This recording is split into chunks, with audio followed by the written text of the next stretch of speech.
16. Uma centena de pedacinhos de escuridão. Sarai estava irritada. Depois do jantar, Feral roubou uma tempestade de neve de algum céu longínquo e comeram neve com geleia de ameixa na sobremesa. Mas ela mal aproveitou. Pardal e Rubi jogaram bolas de neve uma na outra, suas risadas um pouco exageradas demais, suas miras um pouco certas demais, e Minia fugiu para algum lugar, prometendo devolver o fantasma Ariel ao seu desvanecimento natural. Sarai odiava quando Minia trazia novos fantasmas à cidadela. Cada um era como um espelho, lhe refletindo sua monstruosidade. Caso você esqueça que é uma abominação, aqui está uma velha que vai gritar ao vê-la. Aqui está um jovem que pensará que está no inferno. Aquilo fazia maravilhas para sua autoestima. Por que ela precisa fazer isso? Soltou em voz alta. Na galeria agora estavam apenas ela e Feral, inclinados sobre seu livro. Não era papel, mas folhas finas de Mesarthion, gravadas com símbolos. Se eram letras, não podiam ser mais diferentes do fluido e belo alfabeto de lamento, que Grande Ellen os ensinou a ler e escrever. Aquele não tinha ângulos, apenas curvas. Esse não tinha curvas, apenas ângulos. Sarai achava que parecia brutal, de certa forma. Não entendia como Feral podia ficar debruçado naquilo, quando por anos não havia tido nenhuma sorte para decifrá-lo. Ele dizia que podia quase sentir o significado, como se estivesse bem ali, esperando para ser resolvido, tal qual um caleidoscópio que precisasse ser girado. Ele traçou um símbolo com a ponta do dedo. Por que? Porque quem precisa fazer o quê? Ele perguntou. Minia, trazer fantasmas para cá, trazer o ódio deles para nossa casa. Sarai ouviu-se, como soava mesquinho reclamar de como aquilo era inconveniente para si mesma. Todavia, ela não sabia dizer o que estava realmente sentindo. Era inconcebível ter pena de um humano fantasma ou vivo. Bem, disse Feral, distraído, pelo menos temos você para levar nosso ódio para a casa deles. Sarai piscou várias vezes, rapidamente, e olhou para suas mãos. Não havia maldade nas palavras de Feral, mas elas doeram como um beliscão. Talvez ela estivesse sensível após a revelação de Rubi quanto ao destino e a percepção de que ela também pensava assim. E talvez fosse inveja do fato de que Feral conjurava neve, Pardal plantava flores e Rubi produzia calor e fogo, enquanto ela fazia o que fazia. É isso que eu faço? Ela indagou, sua voz saindo fraca. Me admira que você não me chame de mensageira do ódio. Feral ergueu os olhos do livro. Eu não quis dizer no mau sentido. Sarai riu, sem alegria. Feral, como o ódio pode não ser mal, se é merecido, se é vingança? Vingança. Sarai ouviu o jeito que ele falou e entendeu uma coisa. Vingança deve ser dita com o que é impossível se livrar, mesmo que se sente. Se você assente, se você realmente assente, então você fala como se ela fosse um coração ainda batendo, apertado na sua mão, com o sangue correndo pelo braço, pingando no cotovelo. E você não pode soltá-lo. Feral não falou desse jeito em hipótese alguma. Poderia ter sido qualquer palavra, poeira, xícara ou ameixa. Não havia calor nela, nenhum coração ainda batendo, nada de sangue. Vingança era apenas uma palavra para ele. Essa percepção a encorajou. E se não for? Ela perguntou, hesitante. E se não for o quê? Sarai não tinha nem certeza do que queria dizer. E se não fosse vingança?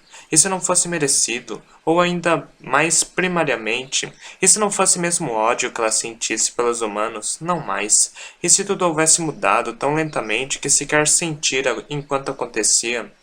Não é vingança, ela explicou, passando as mãos nas têmporas e fitando-o, tentando decifrá-lo. Eu esgotei isso faz tempo. Você não sente mais isso, sente? Não de verdade? Tem certeza de que Rubi e Pardal não sentem? Feral pareceu inquieto. As palavras de Sarai eram muito simples, mas desafiavam o princípio básico de suas vidas. De que tinham um amigo, de que eles eram um inimigo. Via que não restava um grande ódio em Feral que não admitiria isso. Seria como uma blasfêmia. Mesmo que não sintamos, ele se equivocou. Minia tem ódio suficiente por todos nós. Ele não estava errado. A animosidade de Minia ardia mais forte do que o fogo de Rubi, e por um bom motivo. Ela era a única deles que se lembrava do massacre. Fazia 15 anos, Sarai e Feral tinham 16 agora.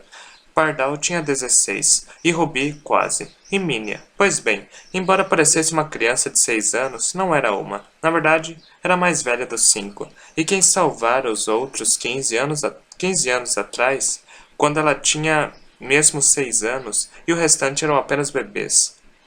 Ninguém entendia o porquê ou como, mas ela não envelheceu desde o dia sangrento em que os humanos celebraram a vitória sobre os deuses, executando os filhos que deixaram para trás. Apenas 5 haviam sobrevivido, e só por causa de Minia. Sarai sabia do massacre por meio de sonhos e memórias roubados, mas Minia lembrava-se. Ela tinha brasas acesas no lugar dos corações, e seu ódio era tão quente agora quanto nunca. Acho que é por isso que ela o faz, refletiu Sarai, que ela traz os fantasmas, quero dizer, para que possamos ver como eles olham para nós e jamais esqueçamos quem somos. Isso é bom, não é? Argumentou Feral. Se esquecermos, podemos relaxar, quebrar a regra, nos entregarmos. Pode ser, Sarai admitiu. Era verdade que o medo os mantinha cuidadosos, mas qual era o propósito do ódio? Pensou que era como a Thrive do deserto, uma besta da areia que podia sobreviver por anos, comendo nada além de sua própria pele abandonada. O ódio podia fazer isso também, viver de nada além de si mesmo, mas não para sempre. Como uma Thrive, o ódio só se sustentava até que alguma refeição mais rica aparecesse. Ele esperava por uma presa. O que eles estavam esperando? Sarai podia ver que Veral não compartilhava de seu conflito. E como poderia? Os únicos humanos que ele conhecia eram fantasmas, ainda atordoados com o primeiro choque da morte para encontrarem-se aqui, no teatro de seus pesadelos, escravizados por uma garotinha impiedosa tão azul quanto suas piores memórias.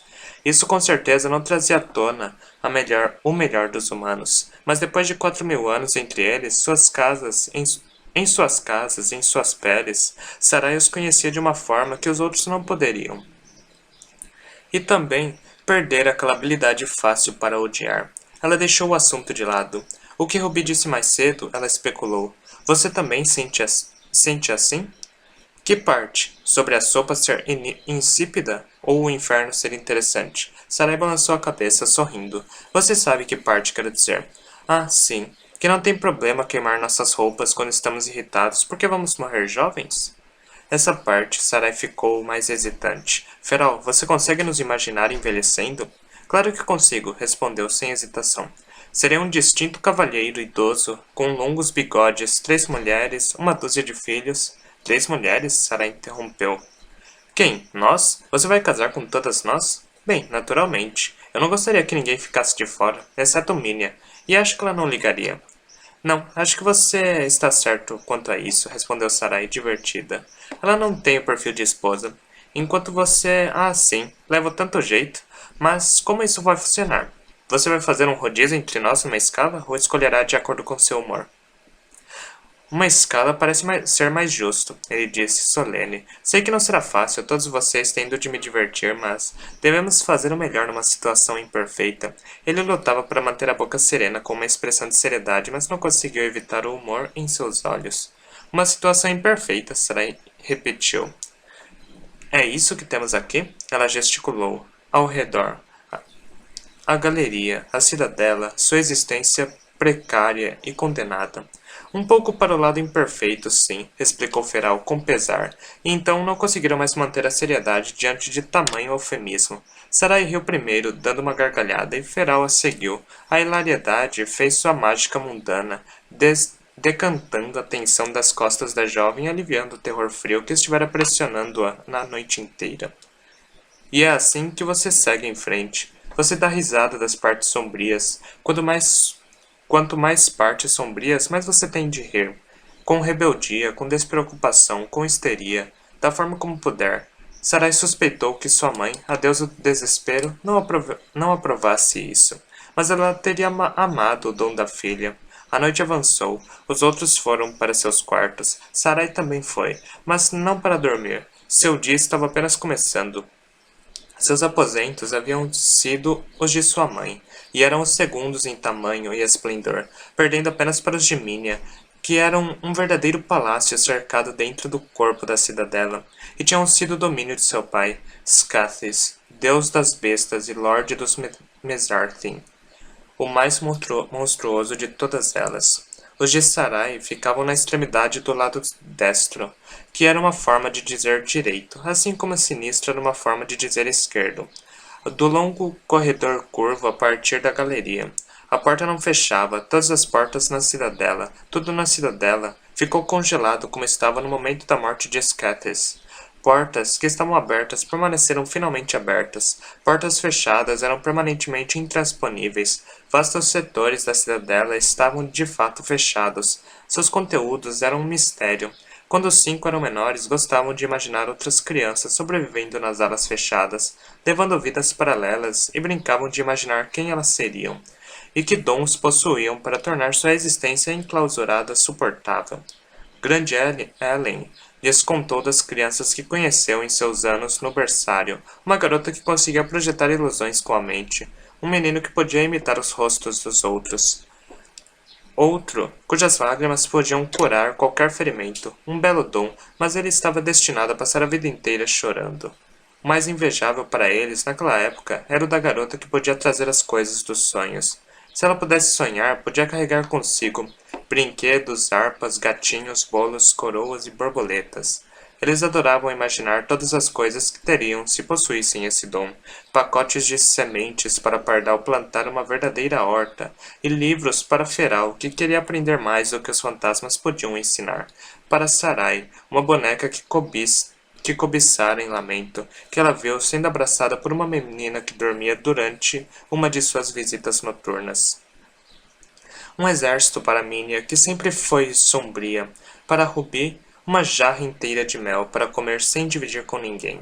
Você deveria ter aquele dom, Rubi dissera a Sarai. É muito melhor que o seu. Só é bom até você ter um pesadelo, Sarai respondeu com uma vontade. E se ela sonhasse com uma ave de rapina, disse Minia, sorrindo. Quando acordasse, ela bicasse sua cabeça.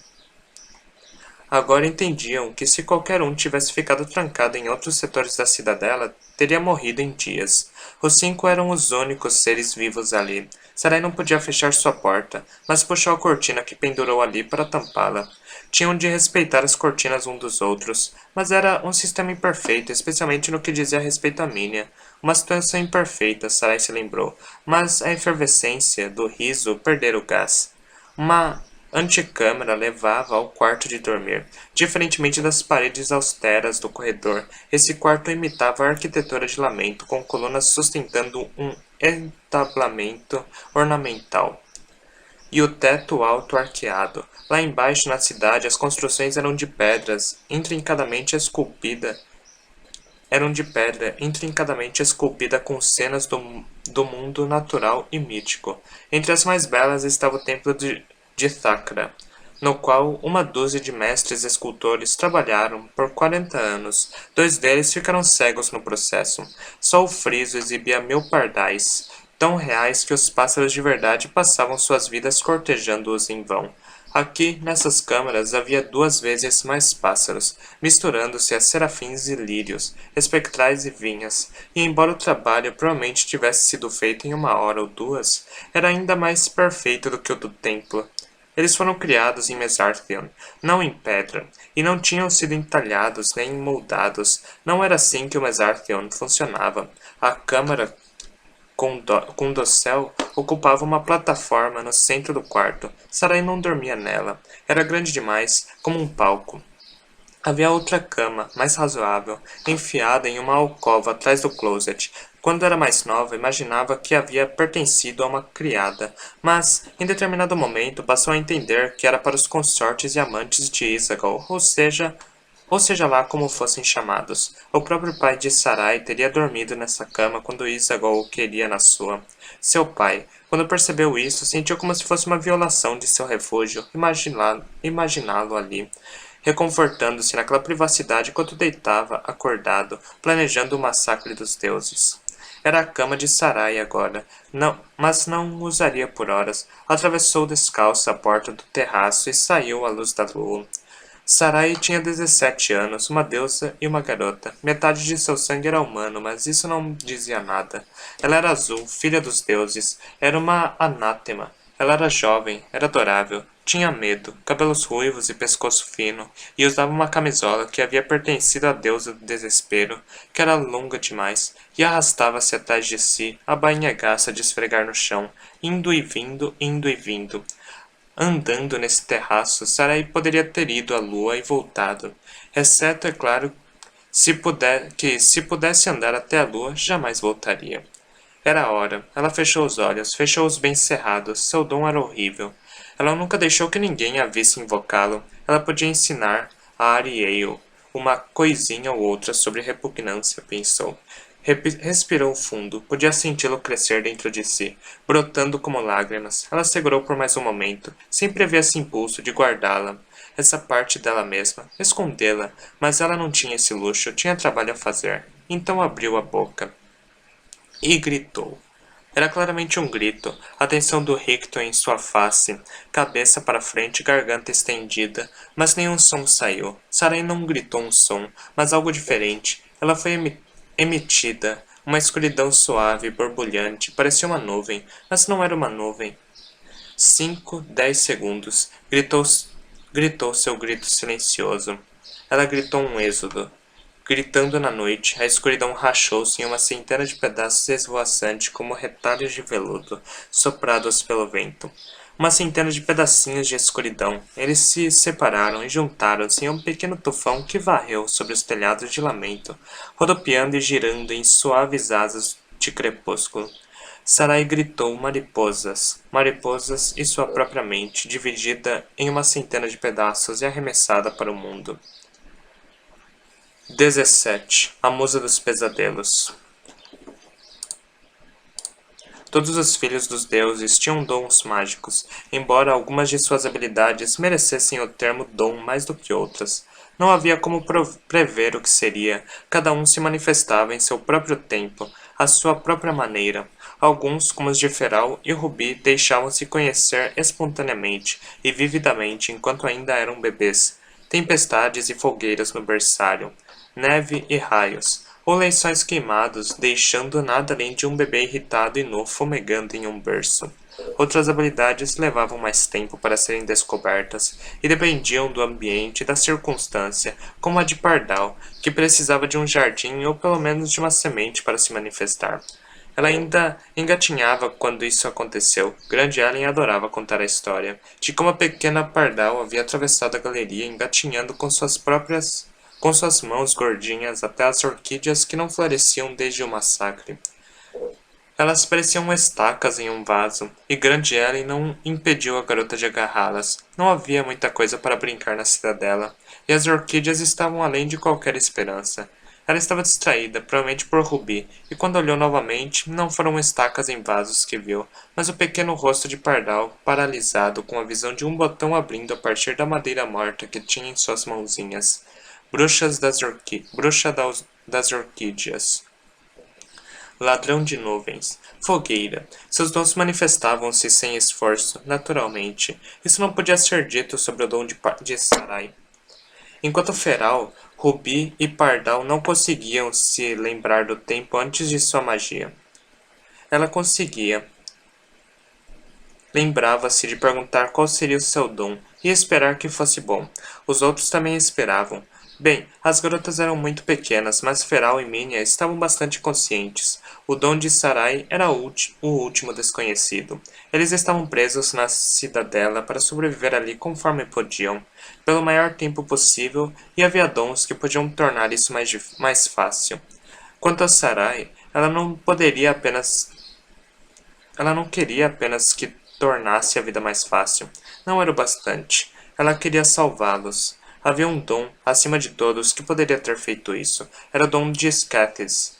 E embora era provável que fossem herdados por seus filhos, os poderes dos deuses eram imprevisíveis e havia uma chance de que se manifestassem nos outros.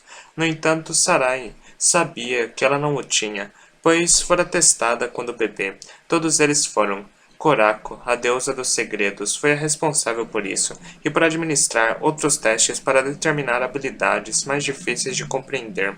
Coraco estava morta agora, junto com Scathis e Isagol, Leta, Vanth e Ikirok, os Mesartheon, todos assassinados pelo matador de deuses Errolfane. O dom que Sarai mais desejara não era o de Scathis, mas sim o de voar. Havia deuses que podiam voar de acordo com o grande Elen, e havia imaginado que um dia apenas começaria a subir e subir e subir para sua liberdade.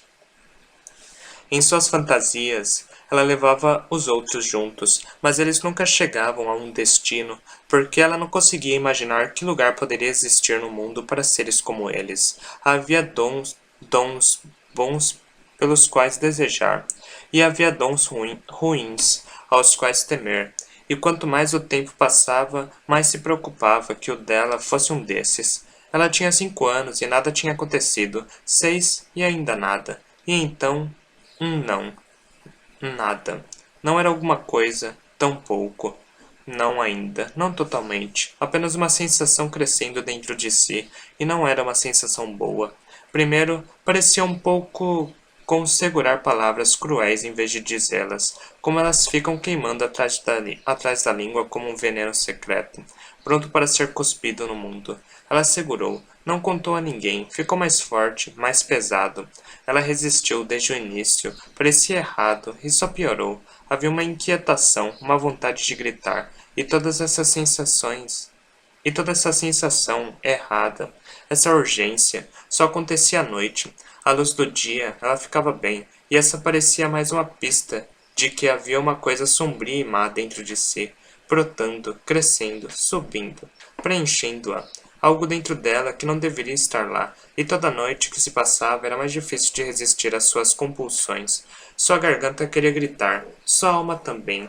Ela lutou contra isso, como se houvessem demônios por dentro tentando sair e devastar o mundo. Deixe-o sair, Minya teria dito. O mundo merece a devastação. Foi Minya que, por fim, tirou aquilo dela. Arrastou-os para fora, sua centena de pedacinhos de escuridão. Veja o que você está fazendo.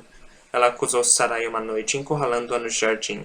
Aquele foi o ano em que ambas tinham a mesma idade. Sarai havia alcançado e logo cresceria mais que ela, enquanto Minya ficou para sempre a mesma. Você acha que não sei? A garotinha acusou. Você está escondendo seu dom. Bem, não é seu para esconder. Qualquer que seja, ele pertence a todos nós. Sarai não argumentou. Estavam nisso juntos, e ela tinha esperança de que seu dom se libertasse, mas essa esperança havia ido embora. E se for ruim? Ela sussurrou, temerosa. Ruim será bom, Minya disse, fervente. Não precisamos de ruim, Sarai, para a vingança. Nós precisamos de ruim, Sarai, para a vingança. Ela sabia como dizer as palavras, dentes cerrados e saliva voando, todo o seu ódio descarregado. Seu dom era o que era. Ela podia punir os humanos, mas só depois que eles morriam. Isso não satisfazia. Sarai podia ter sonhado em voar e fugir, mas não Minya. Ela esperava que a magia de Sarai fosse uma arma contra o inimigo. E as duas garotinhas podiam parecer iguais naquela noite no jardim, como colegas de brincadeira, mas não eram. Minya era a terrível irmã mais velha que havia salvado a vida de todos, e eles fariam qualquer coisa por ela, até mesmo odiar. Essa parte era difícil, na verdade, natural. Eles não conheciam outra coisa além de fantasmas, a cidadela, e odiar os humanos que os odiavam. Então Sarai não resistiu ao grito naquela noite, e as coisas sombrias dentro dela ganharam asas, saíram borbulhando de seus lábios e, no fim, não eram demônios, mas mariposas. O horror disso, insetos saindo de seu corpo. Quando finalmente acabou, aquela primeira aparição, 5 ou 10 segundos, pareceram uma eternidade. Ela caiu de joelhos e perdeu seu jantar entre as raízes de uma ameixeira. Minnie assistira a tudo, com os olhos arregalados e um fascínio doentio. As mariposas estavam frenéticas porque Sarai estava frenética. Batiam as asas e rodopiavam em uma coreografia desesperada. A garganta de Sarai ardia, do vômito, não das mariposas. Mais tarde, compreendeu que elas não ferviam sua garganta. Não estavam, na verdade, dentro dela. Não assim. Elas vinham dela, uma dimensão de sua mente ou alma que tomava forma apenas quando elas apareciam, surgindo de algum lugar no ar de seu grito. Ela sentiu o roçar de asas macias contra seus lábios, mas isso era tudo. Sarai não se afogava com as mariposas. Ela não era uma colmeia viva, com a barriga cheia de crisálidas que se rompiam ao anoitecer.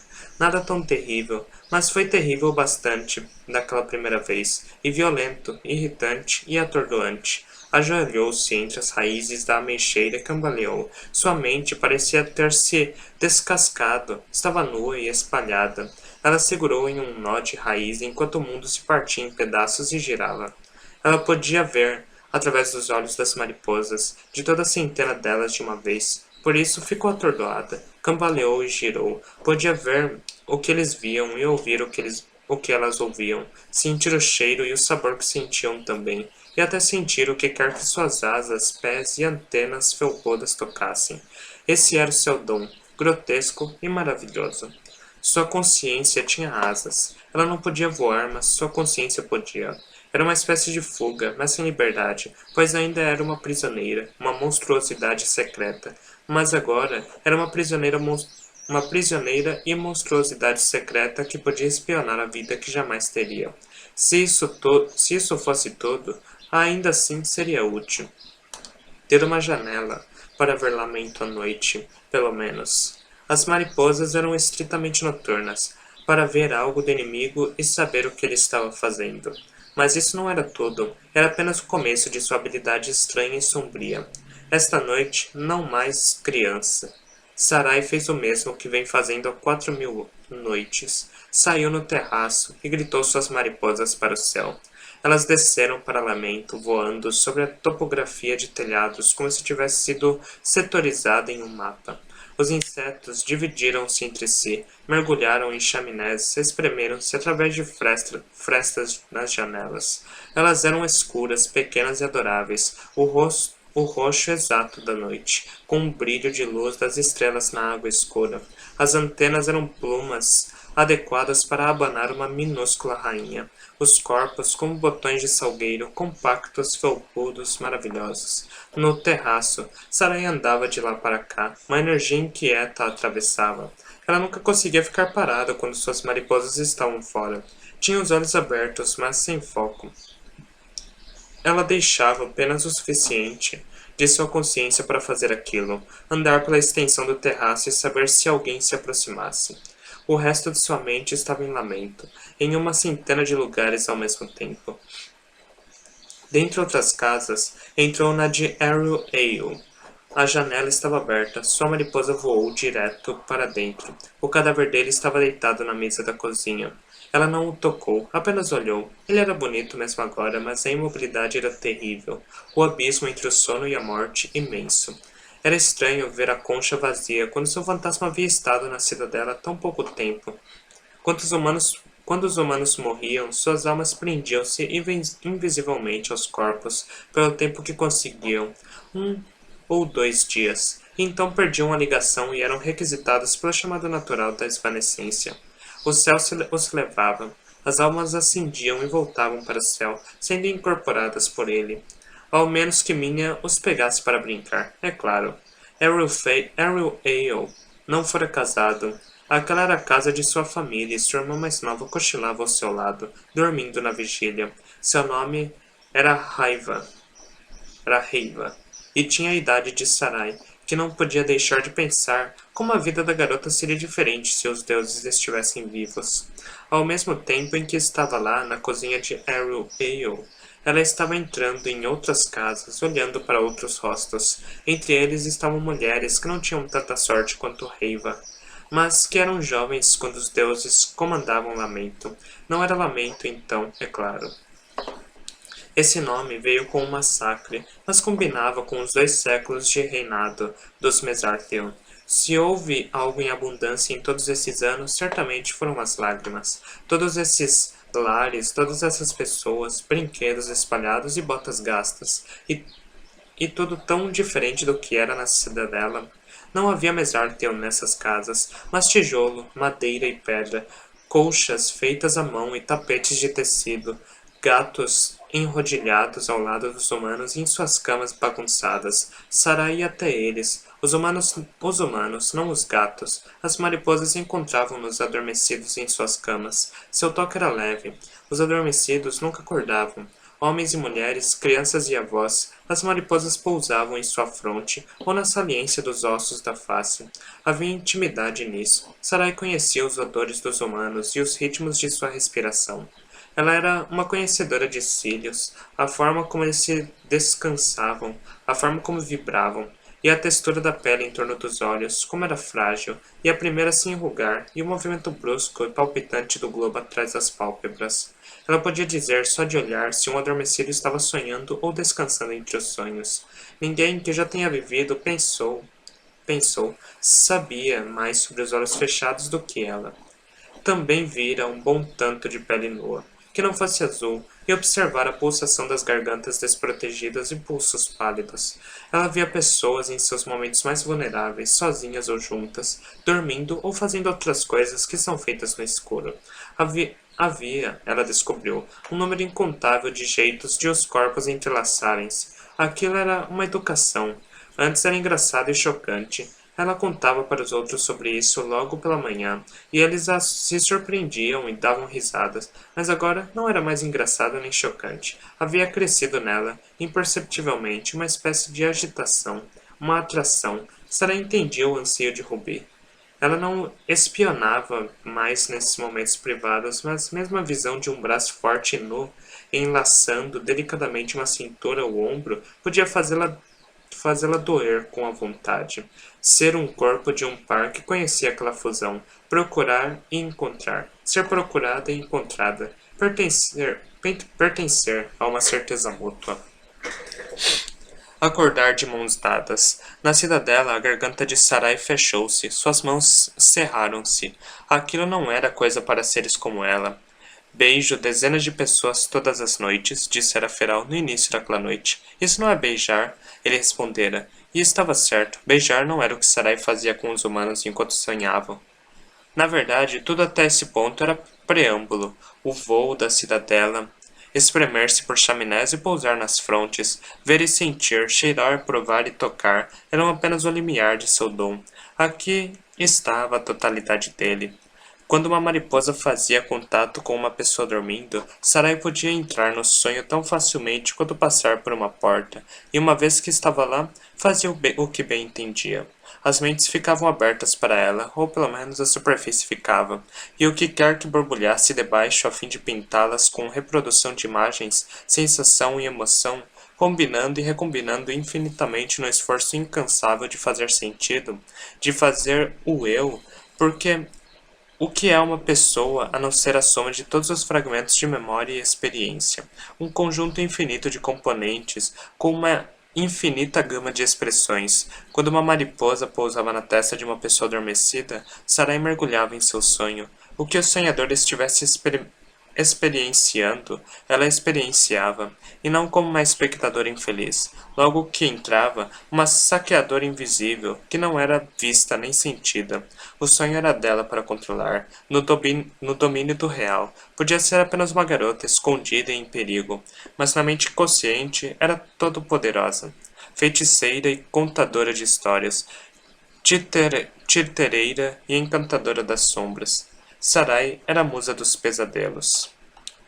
Minya havia lhe dado esse nome, e o propósito que vinha com ele. Minya a havia tornado o que ela era. Precisamos do ruim, Sarai, a garotinha dissera, para nos vingar. E Sarai se tornara a arma que Minya queria que ela fosse, e punia os humanos da única forma que podia, através de seus sonhos. O medo era seu meio, e os pesadelos sua arte. Toda noite, por anos, ela havia atormentado os sonhadores de lamento. Você fez alguém chorar? Minya lhe perguntava de manhã. Fez alguém gritar? A resposta era sempre sim. Por muito tempo, essa coisa nova e excitante havia sido o foco de suas vidas. Os outros 4 iam ao seu quarto de manhã para se juntar em sua cama assim que as mariposas retornavam, e ela lhes contava tudo. O que e quem tinha visto? Como eram as casas na cidade? Como eram as pessoas? Minha só queria saber dos pesadelos, mas os outros eram mais interessados em lamento. Ela contava sobre pais que iam confortar os filhos quando os pesadelos os acordavam, e todos ficavam imóveis e quietos, ouvindo com uma intensidade terrível. Havia sempre entre eles uma confusão de inveja e desejo, pois odiavam os humanos, mas também queriam ser como eles, queriam puni-los e queriam ser abraçados por eles, serem aceitos, honrados, amados como filho de alguém. E uma vez que não podiam ter nada disso, tudo tomava forma de rancor. Qualquer um que já tenha sido excluído entende o que sentiam, e ninguém havia sido tão excluído quanto aquele grupo. Então, eles acrescentavam o cinismo ao desejo, e era como acrescentar riso à escuridão, autopreservação de um tipo bem feito. E assim, eles se endureceram, escolhendo devolver o ódio com mais ódio. Sarai colocou uma mariposa em Reiva, a irmã de Ariel Ale, e sobre outras pessoas adormecidas em outras casas. Por toda a cidade, ela fundou-se nos sonhos de lamento. A maioria era mundana, a contabilidade rotineira da mente.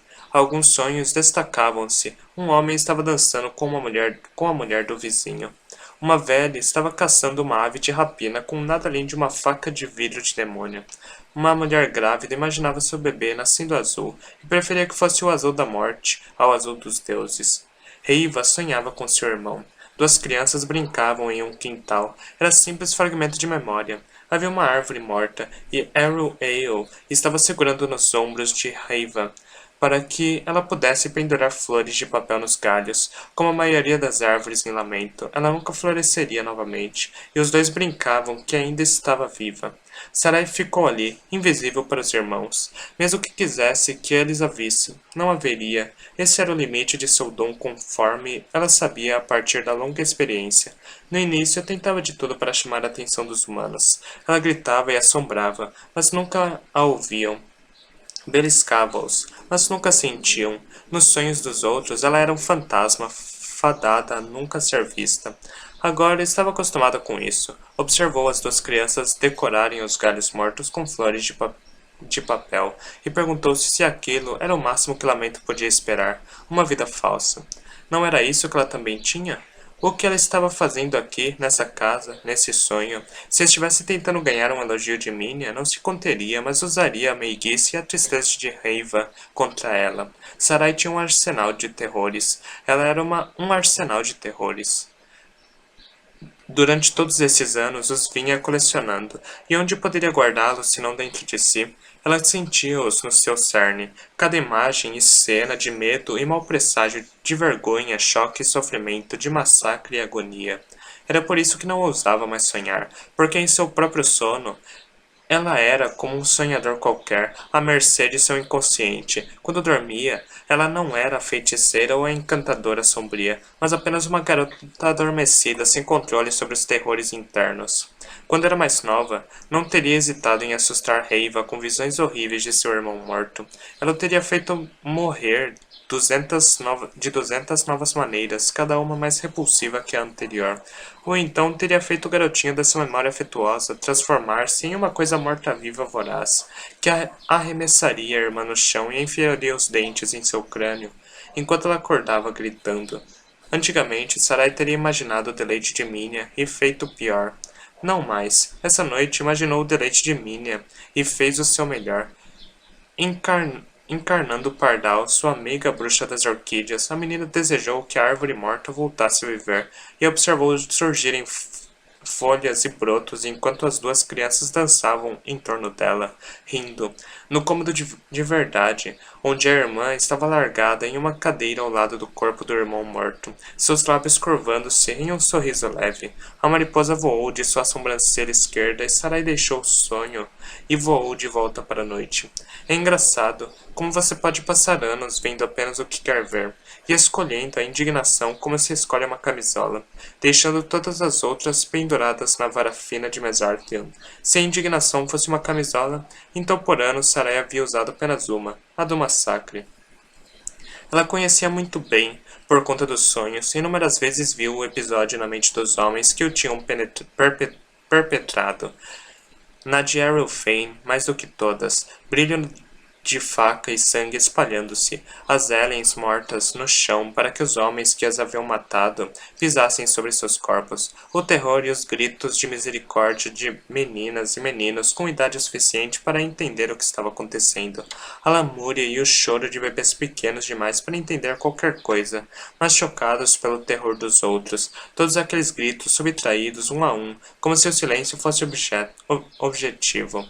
Como se o silêncio fosse o objetivo, e o objetivo fora atingido. Quase 30 vozes foram subtraídas do mundo naquele dia, sem contar os 6 deuses e a dezena de humanos que, como as Ellens, haviam tentado impedir. Sarai, Feral, Rubi e Pardal teriam sido mais 4 pequenos corpos no berçário naquele dia. Não fossem por Minia, os humanos tinham feito aquilo. Haviam matado bebês. Não era surpresa que Sarai tivesse se tornado a musa dos pesadelos, uma deusa vingativa para assombrar seus sonhos. Mas como dissera Feral, sua vingança tinha se esgotado anos atrás. A desgraça e a coisa sobre a qual ela nunca ousava falar era que, para explorar os medos dos humanos, ela precisava conviver com eles, e não era possível fazer isso por 1000 noites sem entender, mesmo a contragosto, que os humanos também eram sobreviventes. Os deuses haviam sido monstros e mereciam morrer. Mas seus filhos não. Não na época, e não agora.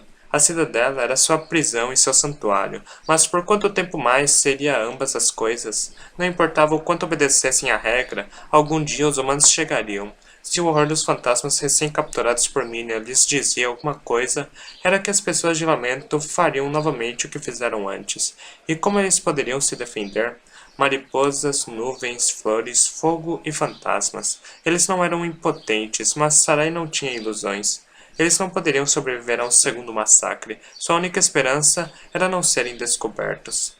Ela andou no terraço para cá e para lá sob a luz da lua, enquanto na cidade suas mariposas iam de casa em casa como abelhas de flor em flor. Sua consciência era um instrumento sutil, podendo se dividir igualmente entre sua centena de sentinelas, ou transferir-se entre elas em qualquer configuração, concentrando-a onde a atenção fosse necessária e recuando onde não fosse. A cada momento, sua percepção mudava.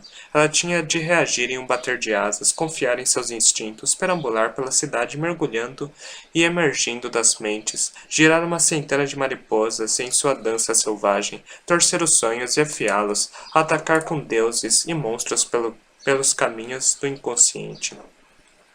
E sempre, sempre, o que quer que fizesse, quaisquer métodos que empregasse, a cada um, ela anexava um adendo furtivo, como notícias devastadoras no final de uma carta. Era sempre o mesmo. Todo pesadelo que sacudia as pessoas adormecidas de lamento carregava o mesmo alerta subliminar. Era um horror sem nome da cidadela e de tudo o que ela continha. Esse era o trabalho que ela tinha se proposto, torcer em todos os sonhos de lamento um pavor tão potente que ninguém ousaria olhar para a cidadela, muito menos chegar perto dela. Até agora havia sido suficiente. A noite pareceu muito longa, mas terminou como todas as noites terminam, e Sarai chamou suas mariposas de volta para casa. Ela parou de andar e esperou, os insetos voando por meio dos últimos raios de luz das estrelas, voltando à formação de um sifão de asas girando e abrindo boca. Colocou-os para dentro. No começo, o retorno era ainda pior do que o êxodo. Daquela primeira vez, Sarai não havia conseguido, pois simplesmente não podia abrir a boca para elas, e teve de vê-las transformarem-se em fumaça quando o sol se levantou. Então ficara muda o dia inteiro, como se sua voz tivesse virado fumaça com as mariposas. Mas chegou a noite, contudo, e ela sentiu que estavam brotando novamente, à medida que todo o ciclo começou, mais uma vez, e aprendeu que, se quisesse ser capaz de falar, era melhor abrir a boca e deixar as mariposas voltarem. Quem é que vai querer beijar uma garota que come mariposas? Ruby perguntou uma vez, em um espírito de comiseração. E Sarai pensou então, como agora, que beijar não era um problema que se apresentaria para ela. De qualquer forma, ela não comia as mariposas. Não havia nada para se engasgar, nenhuma criatura para engolir. Apenas o roçar suave das asas contra seus lábios enquanto os insetos se fundiam a ela, deixando um retrogosto de sal e fuligem. Sal das lágrimas, fuligem das chaminés, e Sarai estava inteira novamente, inteira e esgotada. Ela mal havia voltado para dentro quando a pequena Ellen entrou, carregando a bandeja matutina com Lou em um pequeno frasco de cristal e um prato de ameixas para cortar o amargor. Bom dia, querida, disse a fantasma. Bom dia, amor, respondeu Sarai. Estendeu a mão para pegar seu Lu e bebeu seu esquecimento cinzento.